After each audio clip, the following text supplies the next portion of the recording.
In the last video, I spoke about the importance of detachment from only the conscious part, from the ego, from the 6 to 10% of our well-known part of our being.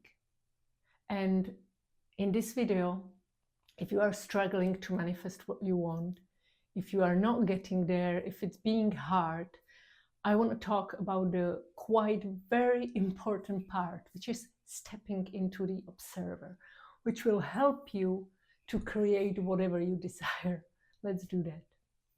So, detachment from only the conscious part is very important because, first of all, we are not only the conscious part that we are living through the day in. And second of all, we are creating from subconscious way more than we can ever imagine, because that's the real power. The 94% that we are not aware that we are actually creates with immense power of ours. So if there are things stepping into your life that you think like, oh, I didn't really wanted this, I didn't really visualize this, I didn't really thought of this, I didn't wish to experience this, then it's always the subconscious part playing its role in your life. So how do you step into the observer? How do you get into detachment from the part that you think you are? And I don't mean destroy or kill the ego, because if you are still having some wishes, you are still on the way where you need ego, where you need it to have your ID, your house, your credit card, and your identity in between your family, your loved ones, your partners, your children. So the ego is still only as good when it's the tool, when it's a friend, when your mind works for you, not against you.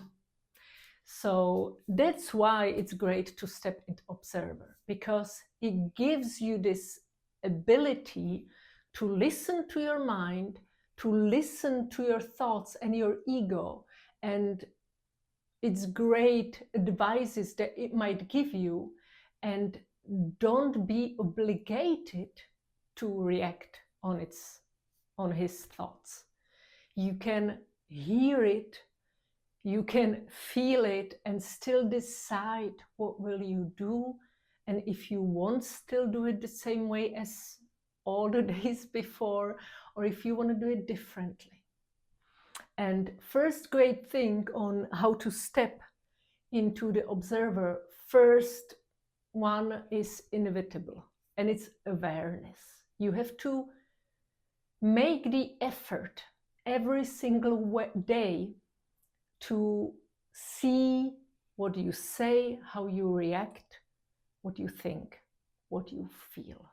Without this, you're not going to move very far, because try to see, in this situation I always react this way, in this situation I normally have to react this way, I can't help myself, it's stronger than me.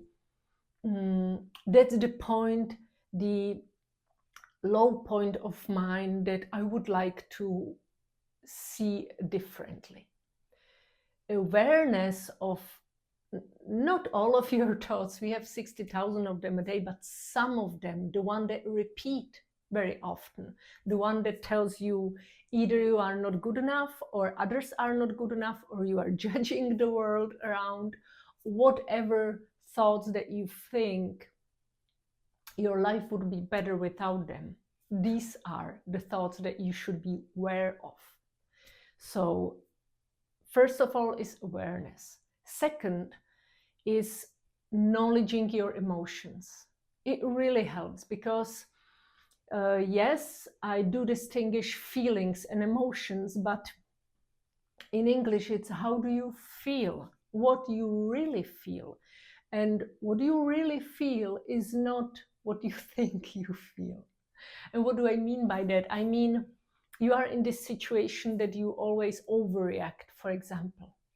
You are in the situation where you see, I don't know, other people taking advantage of their power, and you uh, tend to react on it, to just jump into the situation and get you into the trouble.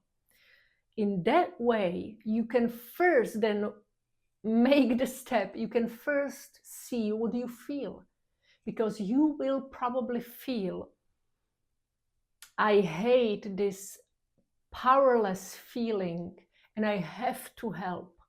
And you feel frustration. You feel someone is smaller than somebody else and it's not fair. And all these feelings, first of all, talk about you. Secondly, about whatever you feel outside, you see outside. So feel what you feel. Feel why you overreact when your mother tells you you have to do something.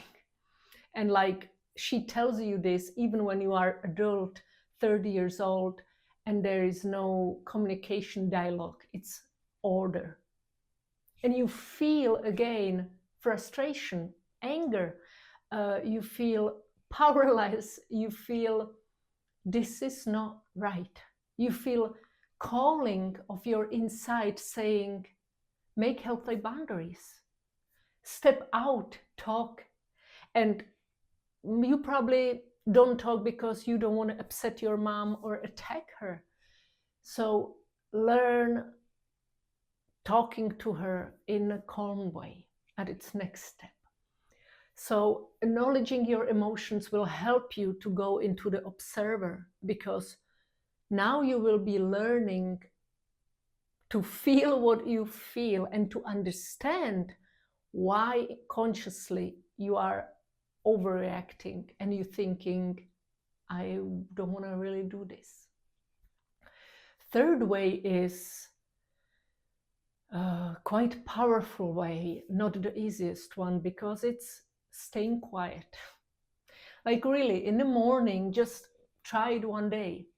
Decide that whatever situation will come out that day, whatever your situation you will face, in whatever situation you will find yourself that day, that you will stay quiet and you will only watch what is happening inside of you. I mean, try to play the game that you are in the cinema watching the world passing in front of you, watching the day, the people moving like they are in the movie, not part of your life, not part of you.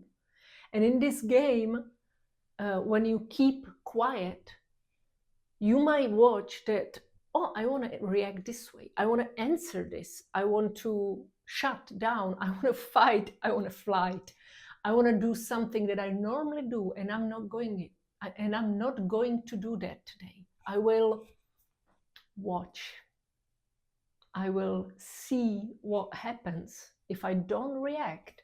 And as I mentioned before, I will watch my emotions, and I might ask myself, if I feel this, why do I react this way? Because detachment of an ego means all the past experiences that you might have went through are part of you and not part of you at the same time. Because this life is not the only life you live. And the last way of stepping into the observer is meditation. As I always mention, meditation is great, it's awesome, and it did not work for me when I sat down and I only watched my thoughts. I was following the thoughts and I was getting lost. So chanting mantras worked way better for me, or chanting, uh, cleansing the chakras and doing something at least. But still, even when I'm chanting the mantras, the deities help me so much to clear my mind and to step into the observer, that every day I see that I'm more in observer than in reactor. So yes, I recommend meditation. It will help you to start building this observer state, so you will be able to go there consciously whenever you will want and create afterwards whatever you wish. Thank you.